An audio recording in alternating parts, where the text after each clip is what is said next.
বন্ধুরা, রোশনাই ধারাবাহিকের আগামী পর্বে দেখানো হবে ডক্টর এসে আরণ্যককে জানায় অপারেশনের পরে রোগীর অবস্থা ভালো নয়।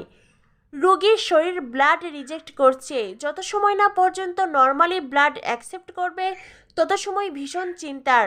যে কোনো মুহূর্তে যা খুশি হয়ে যেতে পারে। আপনারা ঈশ্বরের কাছে প্রার্থনা করুন। এখন ওপরওয়ালাকে ডাকা ছাড়া আর কোনো উপায় নেই। ওপরওয়ালাকে বলুন উনি যাতে কোনো মিরাক্কেল ঘটান। কথাটা শুনে আরণ্যক ডক্টরের ওপর চিৎকার চেঁচামেচি করে। অন্যদিকে আদিত্য আরণ্যককে জানায়, এই যা কিছু হচ্ছে সব কিছুর জন্য তুমি দায়ী।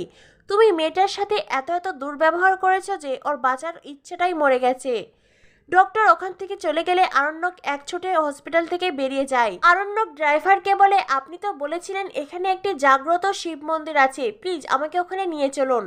গাড়িতে যেতে যেতে ড্রাইভারও তার ওয়াইফের কথা আরণ্যকের সাথে শেয়ার করে। ড্রাইভার বলে, স্যার প্রথমবার যখন আমার স্ত্রী সন্তান প্রসব করলো সে সময় তার অবস্থা খুবই খারাপ ছিল। ডক্টররা তো আশাই ছেড়ে দিয়েছিলেন। আমি তখন সেই শিব মন্দিরে গিয়ে আমার স্ত্রীর নামে পুজো দিয়েছিলাম। আরণ্যক বলে, আপনার স্ত্রী কি সুস্থ হয়েছিল? ড্রাইভার বলেন, হ্যাঁ স্যার, সুস্থ হয়েছিলেন। আর তারপরে আমার আরও একটা সন্তানও হয়েছে। আমরা তো এখন খুব শান্তিতে আছি, সুখে শান্তিতে সংসার করছি। আরণ্যক বলে, তবে রোশনাইও ঠিক হয়ে যাবে তাই না? ড্রাইভার বলে, স্যার রোশনাই আপনার কে হয়? আরণ্যক বলে, ও আমার স্ত্রী। একথা শুনে ড্রাইভার বলে, স্যার আপনার স্ত্রীর নামে পুজো দিন, দেখবেন উনিও ঠিক হয়ে যাবেন। ডক্টররা যখন হাল ছেড়ে দেন তখন ওপরওয়ালা উনি হাল ধরেন। ওপরওয়ালার কাছে মন থেকে প্রার্থনা করুন, উনি ঠিকই ওনাকে সুস্থ করে দেবেন। আর স্যার একটা কথা বলছি, একবার যদি আপনার স্ত্রী সুস্থ হয়ে ওঠে ওনাকে আর নিজের কাছ থেকে দূরে সরিয়ে রাখবেন না, সবসময় নিজের কাছে আগলে রাখবেন। আরণ্যক বলে, ঠিক বলেছেন, রোশনাই একবার সুস্থ হয়ে উঠলে ওকে আর আমি দূরে সরিয়ে রাখবো না। ওকে ছেড়ে আমি আর কোথাও যাব না, সবসময় নিজের কাছে আগলে রাখবো। ড্রাইভার বলে, স্যার আপনাদের মাঝে বুঝি মান অভিমান চলছে? আরণ্যক তখন মাথা নাড়ায়। এরপর দেখানো হয় সেই ড্রাইভার আরণ্যককে নিয়ে শিব মন্দিরে আসে, কিন্তু মন্দিরের দরজা বন্ধ হয়ে গেছে। এখন আর পুজো হবে না। আরণ্যক হাত জোর করে মন্দিরের পুরোহিত মশাইকে বারবার করে অনুরোধ করে, কিন্তু না। মন্দিরের পুরোহিত মশাইয়ের একটাই কথা, বিকেল 4টে বাজবে, বড় পণ্ডিত মশাই আসবেন আর তারপরেই পুজো হবে, তার আগে নয়। আরণ্যক হাত জোর করে বলে, আমার হাতে ততটা সময় নেই, এর মধ্যে যা কিছু হয়ে যেতে পারে, প্লিজ প্লিজ আমাকে পুজো করতে দিন। বড় পণ্ডিত যদি নেই তো কি হয়েছে, আমি নিজে পুজো করব। কিন্তু পুরোহিত মশাই আরণ্যককে জানায়, না না, এইভাবে মন্দিরের রুলস ভাঙা যাবে না। আমি যদি আজ আপনাকে সুযোগ দিই তো কাল আরেকজন আসবে। আর তাছাড়াও এখানে যারা আসে অনেকেই এমন বিপদে পড়েই আসে, তো সবার ক্ষেত্রে যদি এইভাবে সুযোগ দেওয়া হয় তবে মন্দিরের নিয়ম শৃঙ্খলা বজায় থাকবে না, তাই আপনাকে কোনো সুযোগ দেওয়া যাবে না। কিন্তু আরণ্যকের ভক্তি ভালোবাসার জোরাজুরির কাছে পুরোহিত মশাইকে হার মানতেই হয়। তিনি শেষ অবধি আরণ্যককে পুজো দিতে রাজি হন। এরপরে আরণ্যক ভক্তিভরে পুজো দেয়। এদিকে রোশনের অবস্থা ভালো নয়। ডক্টর এসে আদিত্যকে জানায় রোশনের অবস্থা আরও অবনতি হয়েছে, যত দ্রুত সম্ভব রোশনাইকে ভেন্টিলেটরও নিতে হবে। সেই জন্য যিনি বন্ড সই করেছিলেন তার আরও একটি সইয়ের দরকার। কিন্তু আরণ্যক চ্যাটার্জি কোথায়? আদিত্য এদিক ওদিক আরণ্যককে খোঁজে, কিন্তু না, আরণ্যক কোথাও নেই। আদিত্য বলে, ডক্টর আমি সই করলে হবে না? ডক্টর বলেন, না, এখানে টেকনিক্যালি অনেক প্রবলেম হতে পারে, তাই যিনি বন্ড পেপারে সই করেছিলেন ওনাকেই প্রয়োজন। আদিত্য বলে, ডক্টর আপনারা তো হাল ছেড়েই দিয়েছেন, রোশনাইয়ের তো যা খুশি তাই হয়েই যেতে পারে, কিন্তু ডক্টর প্লিজ আমাকে সই করতে দিন। আপনারা যখন হাত তুলেই নিয়েছেন তো আমাকে সই করে আর একটা সুযোগ দিন।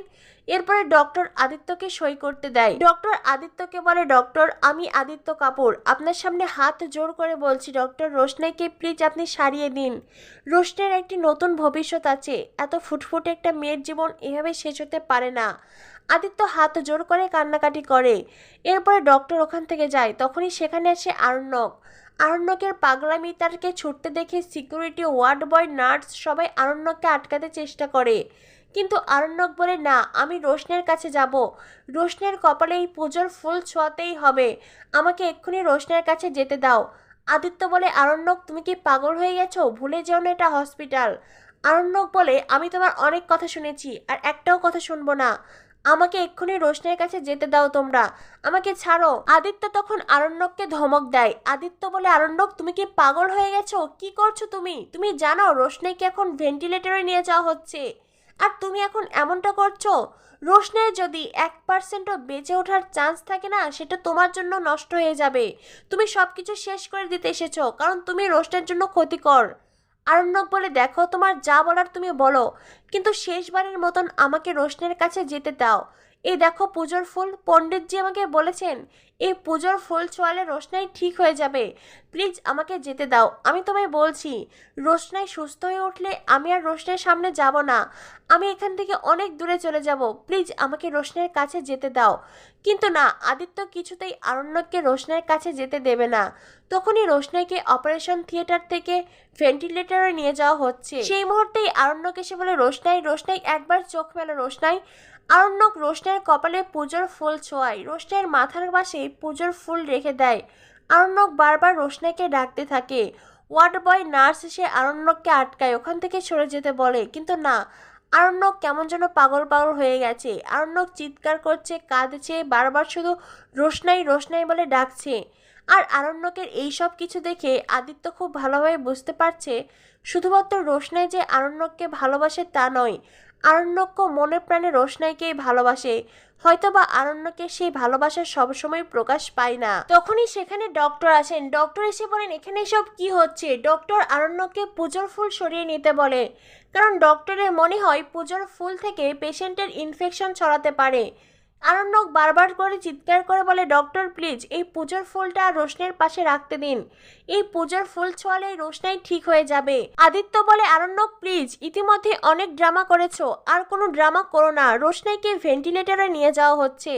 আরণ্যক তখন ওয়ার্ড বয় নার্সকে হাত দিয়ে ধাক্কা দিয়ে সরিয়ে দিয়ে বলে, আমি কোনো ড্রামা করছি না, আমাকে দেখি কি তোমার ড্রামাবাজ মনে হচ্ছে।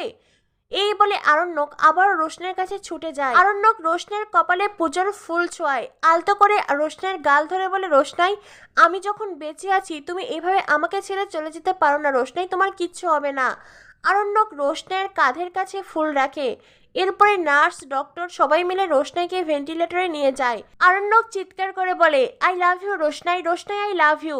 তখনই একজন মেয়ে আরেকজনকে বলে, এমন ভালোবাসা আমি আগে কখনো দেখিনি। রোশনাইকে সুস্থ হতেই হবে। রোশনাই যদি সুস্থ না হয় তবে এই ছেলেটা পাগল হয়ে যাবে। তখনই সেখানে আদিত্য এসে আরণ্যককে বলে, এইসব ড্রামা বন্ধ করো, বন্ধ করো এইসব ড্রামা।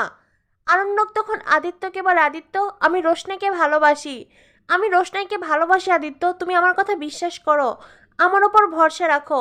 রোশনাই শুধু একবার ঠিক হয়ে যাক, প্রয়োজন পড়লে আমি আমার এই মুখ কখনো দেখাবো না।